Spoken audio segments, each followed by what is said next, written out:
Good morning મિત્રો, good morning. ચાલો મિત્રો ચા પીવા. ચા બનાવ્યું છે દૂધ કાઢી, પછી ચા બનાવવા બાજુ છે. વળી ગરમ થઈ ગયું છે, દીરું નહીં આવે નહીં, અમે બાકી છે આવે નહીં દઈએ.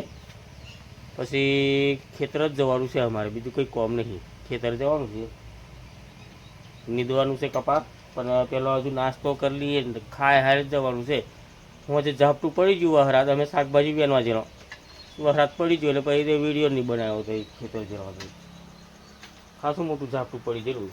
નહીં તો આ બધું આ બેન લાવવા જો આ કંટોનો ભીંડા આ જો ખાસું બધું આ એક તપેલી ભરીને નીકળ્યું શાક ખેતર.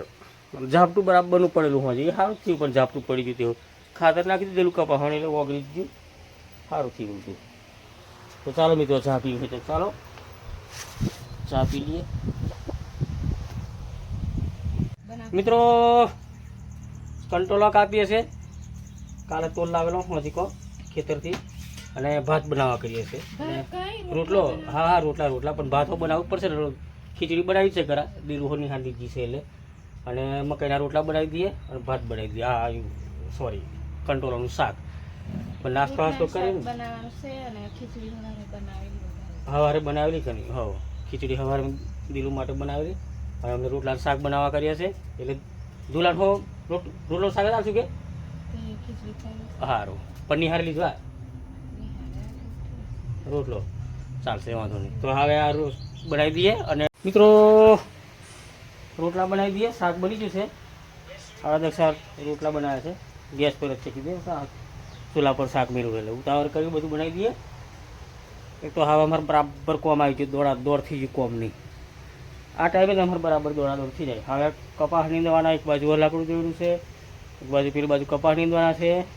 કડિયાનું કોમ ચાલે છે, કડિયા આવેલા છે. આપણે ઘરનું કોમ લીધું છે, ઘરનું કોમ ચાલે છે. તે પ્લાસ્ટર અને એવું બધું ચાલુ કર્યું છે. તે એક બાજુ દોડાદોડ કરાવે, આ લાવો ને તે લાવો, એટલે દોડાદોડ થાય છે અમને. આ થોડાક દડા થશે પછી કશું નહીં. કાલે દિહાવો છે એટલે કાલે પાસે અહીંયા રજા પાડશે એટલે વધુ નહીં આવે. કાલે દિહાવા લીધે પાછા ઘેર જશે એટલે અમે નીંદવા જ જવા કરીએ છીએ. પણ એમને હરી જોઈએ છે, એવું કંઈક ખૂટ્યું છે તે મંગાવે છે, લઈ આવું.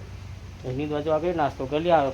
રોટલોને બનાવી દીધું છે, ખાઈ લઈએ. હવે અમે ખાઈને પછી પેલો લાકડું જોડેલું છે એવું પતવાયું છે, લઈને પછી લાકડું છોડી પાડીને પછી નીંદવા લઈએ, નીંદી કાઢીએ કપાસ બરાબર.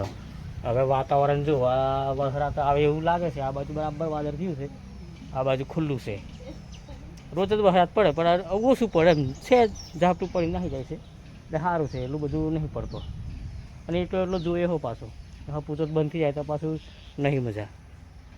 જો આ બાજુ વાદળ થયું છે, ચોફેર જ વાદળ થયું છે, અને ગરમી તેટલી થાય છે બરાબરનું.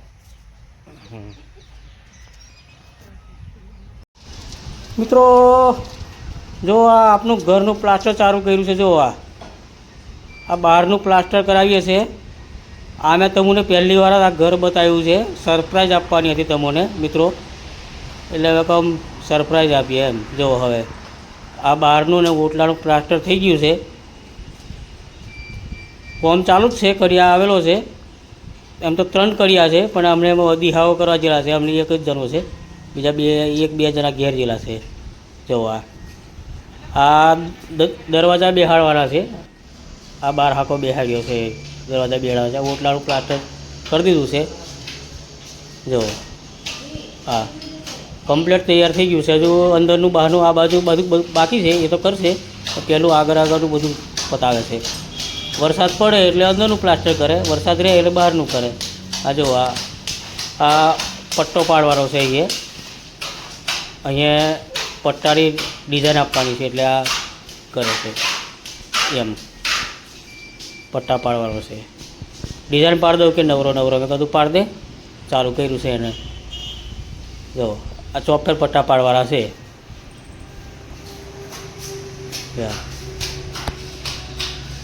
એમ તો 2 જણા છે એવા, પણ એક જણો નહીં, ઘેર જેલો છે એવો આવે તા કે આ મેં ખોટો બેહી રહું, કોમ ચાલુ કરી દઉં કે કરી દે. કહું રેતી ચારાવી સવારમાં,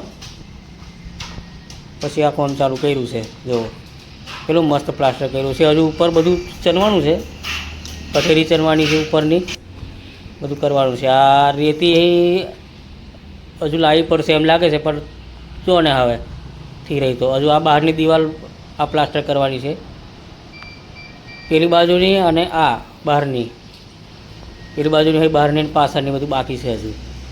હજુ આગળનું બધું કર્યું છે, 20 દિવસથી કામ ચાલુ કર્યું છે, પણ આ વચ્ચે પાછા ઘેર નાખી ચલાવ્યા એટલે થોડું લેટ થયું. તો એ પણ મસ્ત કામ કર્યું છે. જો અહીંયા આગળ ટાઇલ્સ બેહાડવાની છે, ડિઝાઇન લગાડી દીધી એમાં. હા, આ ડિઝાઇન પાડી છે, આ એમ બધું લીટા પાડ્યા છે, એ ટાઇલ્સ બેહાડવાની છે. મહિનો લાગવાનો જો અમને કામ કરતે પૂરું કરતે, મહિનો થશે, પણ કમ્પ્લીટ કરી દઈએ છે એમ કહે છે. કરો તારે વહરાત આવી જાય એમાં પાછું રી જાય છે ને. હવે આ આપણે ખેતર આમાં લીટા કર્યા છે, તો હવે શું રોપીએ મરચીઓ રોપીએ, ફુલેવર રોપીએ વિચાર કરીએ છીએ. હજુ કંઈ આયોજન નહીં કર્યું, મરચી રોપી દઈએ કે ફુલેવર રોપીએ કે રીગણી કરીએ. એ તો પછી ઈચ્છા એવી છે અડધું બધું કરી દઈએ, ફુલેવર મરચી રીગણી 3 જાતનું કરી દઈએ. લીટા પાડીને તૈયાર જ કરી રાખ્યું છે. આ વહરાત અમને બરાબર ઠોક્યા લઈને આ બધું લીલું ગયું અસલ હતું, પણ હજુ દરું તૈયાર નહીં થયો. 2 જગ્યાએ મેં તપાસ કરી છે, પણ હજુ દરું તૈયાર નહીં થયો. હજુ અઠવાડિયું 10 દાડા લાગે એમ કહે છે. અઠવાડિયું 10 દાડા લાગે તે થોડી રહેવા દઈએ, વધો નહીં. વહરાત પડે તેવો ચાલે, તો વહરાતમાં સારું એ રોપવાનું. થોડો વરસાદ હોય રોપી દઈએ એટલે કમ્પ્લીટ થઈ જાય. તો મિત્રો વિડીયો લાઇક કરી, શેર કરી, સબસ્ક્રાઈબ કરજો મિત્રો. અને અમારું મકાન તૈયાર થઈ જાય છે હવે ટૂંક સમયમાં.